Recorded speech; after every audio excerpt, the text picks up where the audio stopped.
जय गुरुदेव, जय माँ, जय श्री कृष्ण। मेरे पास बहुत सारे साधकों के प्रश्न आते हैं जो अन्य देवी देवताओं की पूजा करते हैं, तांत्रिक देवियों की पूजा करते हैं, ग्रहों की पूजा करते हैं। कई बार उनका सामना कृष्ण भक्तों से हो जाता है और कृष्ण भक्त फिर उनसे कहते हैं कि आपको ये देवी देवताओं की पूजा नहीं करनी चाहिए। तो फिर वो कंफ्यूज हो जाते हैं, अब करे क्या, क्या सही है क्या गलत है। कृष्ण भक्त कहते हैं कि कृष्ण ही सुप्रीम है, सबसे सर्वोपरि, आप उन्हीं की भक्ति कीजिए। तो क्या सही क्या गलत, तो जो क्या सही क्या गलत इसका उत्तर हमको उससे ही लेना पड़ेगा जिसने ये दुनिया बनाई, जिसने ये मायावी दुनिया बनाई, जिसमें अन्य देवी देवता बनाए, जिनसे सब देवी देवता आए, हमको उनसे उत्तर लेना पड़ेगा। तो कौन है? साक्षात भगवान। साक्षात भगवान उत्तर कहाँ देते हैं? वो तो पत्थरों में दिखाई देते हैं मुस्कुराते हुए। अरे वही साक्षात भगवान जो पत्थरों में जिनकी आप पूजा करते हैं ना, वो साक्षात भगवान 5,500 साल पहले इस धरती पर अवतरित हुए और हम जैसे कलियुगी जीवों के लिए, जिनके प्रश्न खत्म ही नहीं होते और जो इस मायावी दुनिया में फंसे ही रहते हैं, धर्म के नाम पर भी फंसे होते हैं, पूजा पाठ के नाम पर भी फंसे होते हैं, उपासना के नाम पर भी फंसे होते हैं। ऐसे ऐसे धर्म इस कलयुग में आ गए हैं कि इससे निकलने का रास्ता नहीं, सभी कुछ मायावी। गुरु भी मायावी, गुरु भी धर्म भी झूठे, गुरु भी झूठे, देवी देवता भी मैन्युफैक्चर होते हैं आज के कलयुग में। तो ऐसे युग में सही रास्ता क्या है उसको बताने के लिए भगवान श्री कृष्ण 5,500 साल पहले आए और भगवद गीता बोल करके गए। भगवद गीता भारत के सभी संप्रदायों में मान्य है। जितने भी साधु संत महात्मा हुए हैं, भगवद गीता को वो बहुत ज़्यादा मान देते हैं, सम्मान करते हैं। तो भगवद गीता में भगवान ने क्या कहा? एक जगह कहते हैं भगवान कि ये जो मेरी माया है, देवी येषा गुणमयी मम माया दुरत्यया मामे वये प्रपद्यन्ते माया में ताम तरंती ते। भगवान कहते ये जो संसार है जिसमें तुम फंसे हुए हो, तुम ये मायावी है, इसको मेरी योग माया ने, योग माया कौन है? देवी जिनकी आप लोग पूजा करते हैं, ये योग माया भगवान की बहन है।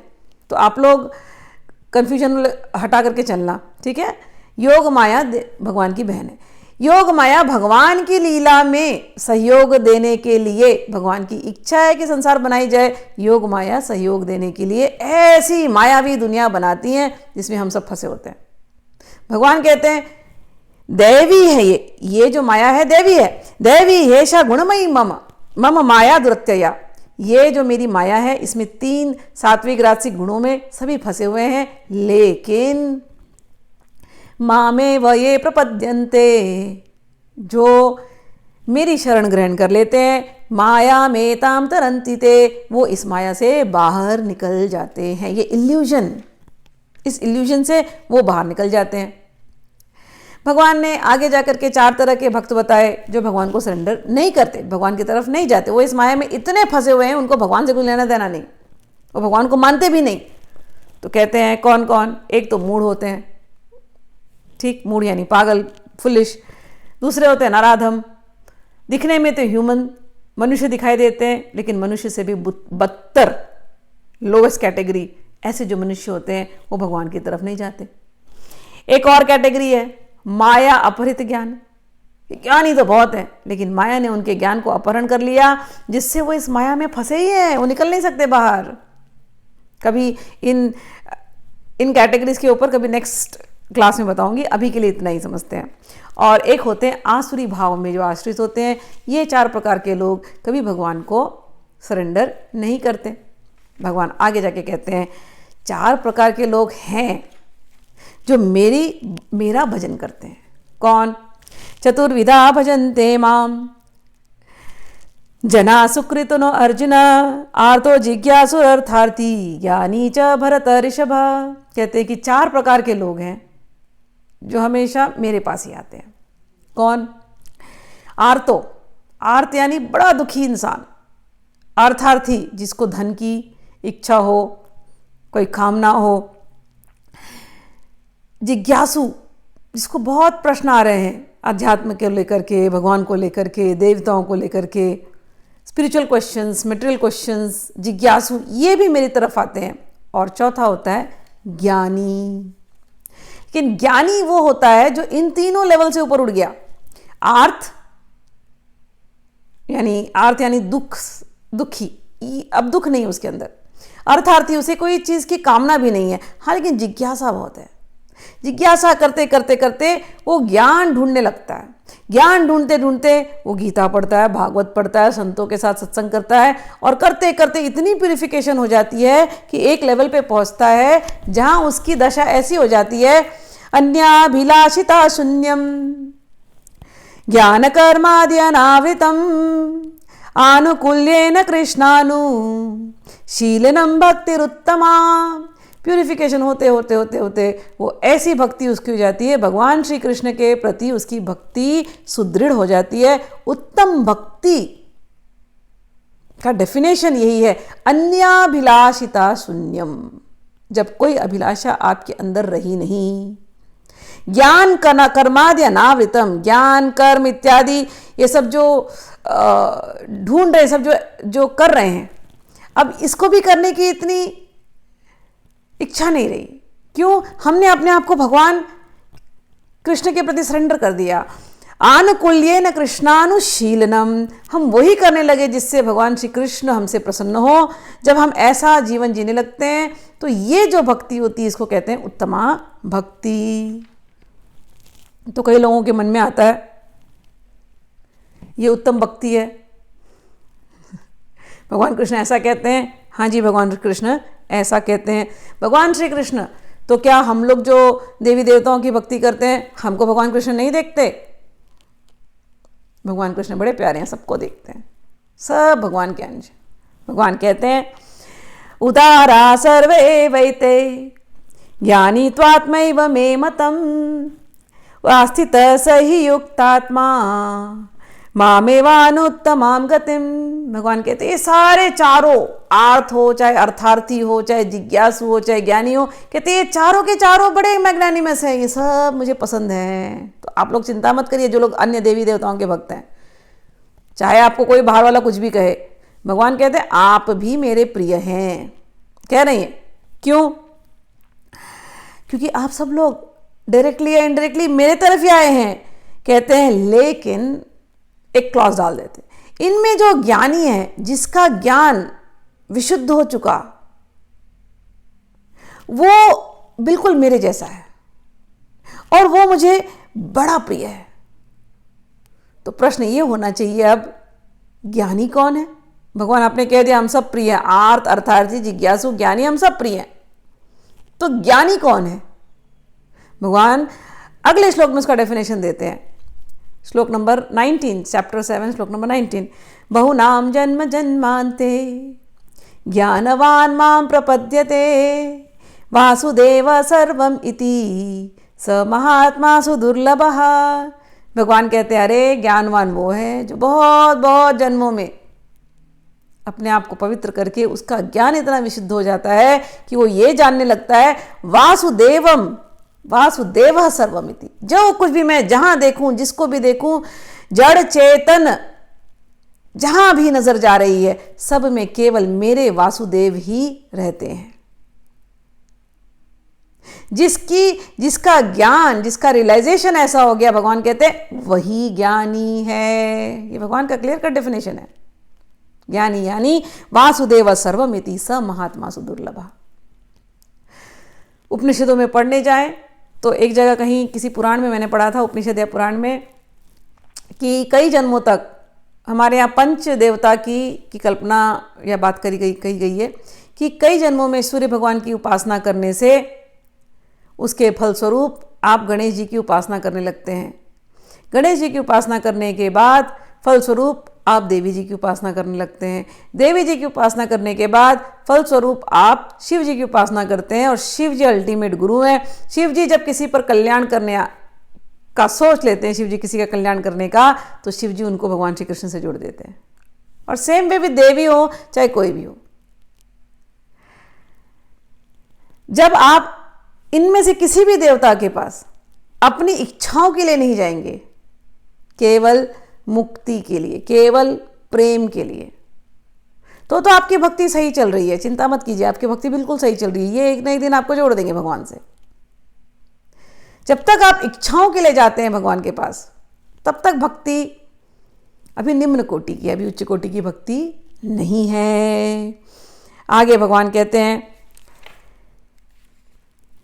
कि भगवान को पाना, ये अगर ज्ञानी का लक्षण है कि वासुदेवम सर्वमिति, स महात्मा दुर्लभ। महात्मा का डेफिनेशन दे दिया, कैसा महात्मा दुर्लभ है। तो अब तो ये प्रश्न आना चाहिए, भगवान तो क्यों आपने इतने देवी देवता बनाए।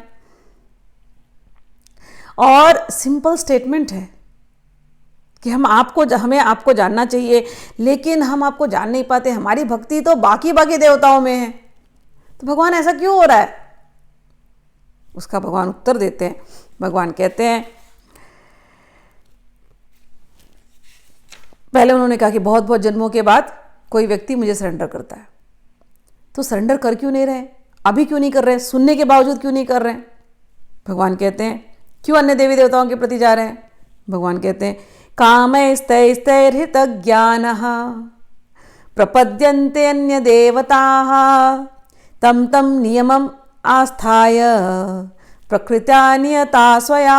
भगवान कहते हैं, कामनाओं ने, कामैस्तैर्हित ज्ञान, कि कामनाओं ने उनके ज्ञान का हरण कर लिया होता है, इसीलिए प्रपद्यन्ते अन्य देवता, इसीलिए वह अन्य देवताओं के पास जाते हैं। और तम तम नियमम आस्थाय, और जो जो नियम उन देवताओं को भजने में, उनको प्रसन्न करने में लगता है, उन नियमों में उनकी आस्था होती है, उन नियमों को वो पालन करते हैं। प्रकृत्या नियतः स्वयं, अपने अपने स्वभाव के हिसाब से उनको वो देवी देवताओं का फॉर्म अच्छा लगता है। उनके जो भी रूल्स एंड रेगुलेशंस हैं वो उसको फॉलो करते हैं। अच्छा, तब आगे भगवान बोलते हैं, यो यो याम याम तनु भक्ता श्रद्धयार्चितुम इच्छति तस्य तस्याचलम श्रद्धाम तामेव विदधाम्यहम। भगवान कहते हैं, जिस जिस देवी देवता में आपकी श्रद्धा होती है, पहले कहा था कामना की वजह से आप उन देवी देवता की पूजा करते। जैसे किसी को मुकदमा जीतना हो, बगलामुखी की साधना कोई बता देगा, करेगा। किसी का धंधा पानी नहीं चल रहा है, कुंडली में शनिदेव तकलीफ दे रहे हैं, तो वो शनि की उपासना करेगा।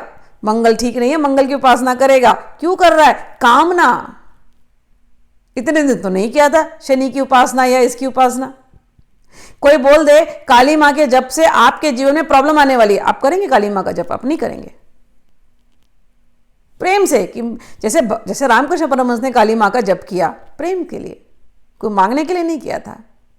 प्रेम वाली भक्ति अलग है। लेकिन जब मांगने के लिए जाते हैं, कामनाओं ने आपके ज्ञान को हर लिया, इसीलिए आप अन्य अन्य देवी देवताओं के पास जाते हैं।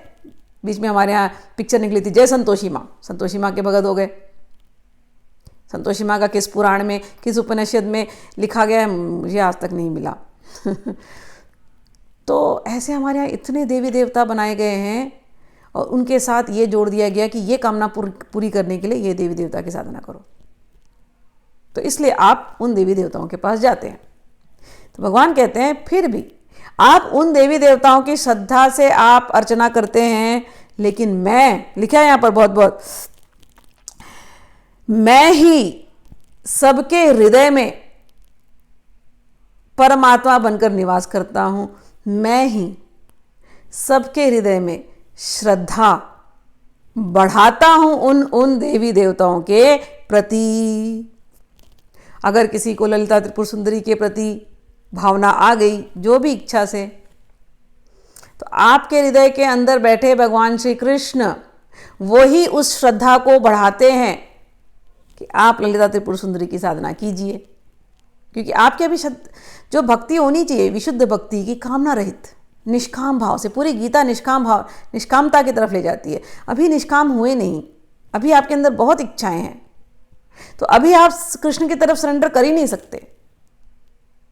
जिस दिन निष्काम हो जाएंगे, अपने आप ये सारा ज्ञान प्रकट हो जाएगा और आप इजीली इसको समझ जाएंगे। तो भगवान कहते हैं जिस जिस देवी देवता के प्रति आपकी श्रद्धा है, मैं ही आपके हृदय में बैठा हूं, मैं ही उस श्रद्धा को पुष्ट करता हूं। ये लिखा है यहाँ पर श्लोक नंबर 21। और आगे लिखते हैं सतया श्रद्धया युक्तस् तस्याराधनम ईहते लभते च ततः कामान मय्येव विहितान हितन। फिर कहते हैं उस श्रद्धा से जब तुम उस देवी देवता की भक्ति करते हो और तुम्हारी कामना जब पूरी होती है, वो कामनाएं लेकिन यहां पर लिखा है मैं ही उन कामनाओं को पूर्ण करता हूं। तो जैसे आपने शनिदेव की पूजा की, शनिदेव ने आपके जीवन की प्रॉब्लम निकाली, बट शनिदेव ने वो आपकी जो पूजा में आपकी जो सक्सेस मिली वो कहाँ से मिली? भगवान बोलते हैं मैंने ही शनिदेव को कहा उनको सक्सेस दो उनकी साधना में। किसी भी देवी देवता की आप पूजा कर रहे हो, भगवान बोलते हैं वो देवी देवता मेरी तरफ देखते हैं, हाँ इनको देना है कि नहीं देना है, मैं बोल देता हूँ हाँ दे दो, तो दे देते हैं। तो भगवान श्री कृष्ण कहते हैं इन एक्चुअलिटी ये सारी की सारी विहितान, ये सारी की सारी अरेंजमेंट मया विहितान, मेरी वजह से होती है। तो देवता तुम्हारी इच्छा पूरी करते हैं, भगवान बोलते हैं मेरी वजह से होती है। आगे कहते हैं अंतवतु फलम तेषाम तद्भवति अल्पमेधसाम देवान देवयजो यान्ति मद्भक्ता यान्ति मामपि। अंत में जो लोग कम बुद्धि के होते हैं, अल्प बुद्धि के होते हैं, जिनकी इच्छा केवल कामनाओं तक रह गई है सीमित, वो देवताओं की पूजा करते हैं और देवताओं की पूजा करके ये जो वो पाते हैं कामनाएं, वो जो इच्छाएं उनकी पूरी होती हैं, उनकी भी आयु बड़ी कम होती है, टेम्पररी होती है, छोटी सी इच्छा वो पूरी करते हैं। और जो लोग ऐसी देवताओं की पूजा करते हैं वो मरने के बाद देवताओं के लोक में जाते हैं। देवताओं का लोक भी टेम्पररी, ये सब कुछ टेम्पररी है। हाँ, जो लोग मुझे पूजते हैं, ये इनडायरेक्ट वर्शिप के बजाय जो डायरेक्टली मेरे तरफ आते हैं, कहते हैं वो तो मेरे ही धाम को फिर पहुंच जाते हैं। एक बार भगवान के धाम हम पहुंच गए तो हमें दोबारा यहाँ आने की ज़रूरत नहीं पड़ती। आगे लिखते हैं तो भगवान जब इतना सब कुछ है तो भगवान की तरफ भक्ति बढ़ती क्यों नहीं है? भगवान कहते हैं ये शाम तु अंतगतम पापम ज्ञान जनानां पुण्य कर्मणाम ते द्वंद्व मोह निर्मुक्ता भजन्ते माम दृढ़व्रताः।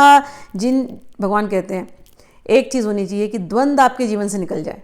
दूसरा, आपने पहले के जन्मों में और इस जन्मों में खूब पुण्य कमाए हो और आपके सारे पाप जब जीरो हो जाते हैं। दो चीज़, पुण्य कमाना खूब, पाप एकदम ख़त्म हो जाना।